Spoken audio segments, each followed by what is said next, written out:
From about 1525 to 1866, 12.5 million Africans were taken from their homeland and forcibly shipped across the Atlantic, a journey that almost 2 million of them wouldn't survive. By the turn of the 18th century, European merchants were building vessels capable of transporting hundreds of slaves per journey. These ships had extra portholes for ventilation, weapons mounted on deck in case of rebellion, and additional compartments added below deck to take on more human cargo. Before boarding the ships at African port cities, slaves were stripped of their clothing and remaining possessions and had their heads completely shaved. During boarding, which could take weeks or even months, slaves lived on the deck of the ship in a temporary wooden house constructed by the crew. The crew also installed netting around the deck of the ship, designed to catch slaves who might opt for death over forced servitude. Once moved below deck, slaves would find themselves stuffed into compartments with ceilings as low as 4.5 feet, where they would spend most of their voyage.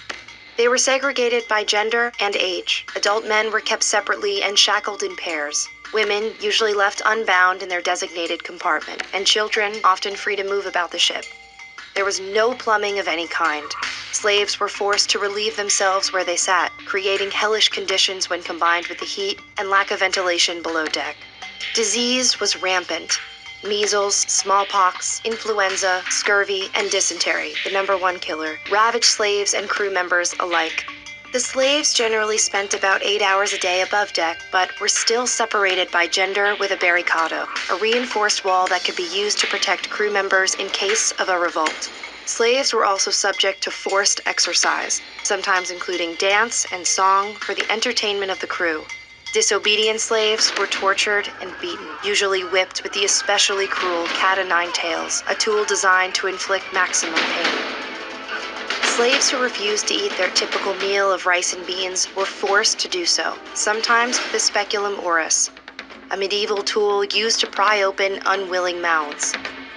Women, while usually left unshackled, were raped and sexually abused by members of the crew, sometimes arriving in the New World carrying the children of their attackers.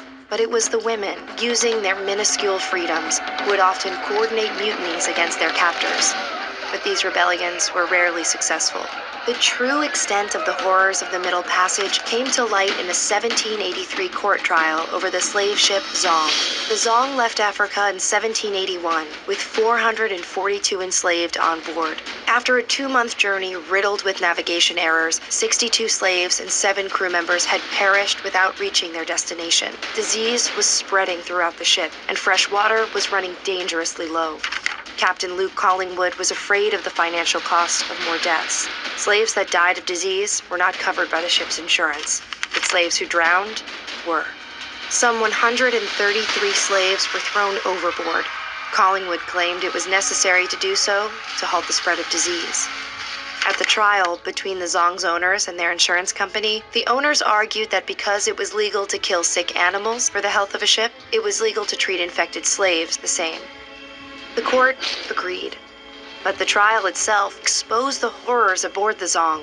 The story was republished by British abolitionists with the name of the ship redacted, meant to show that this tragedy could happen on any slave ship across the Middle Passage.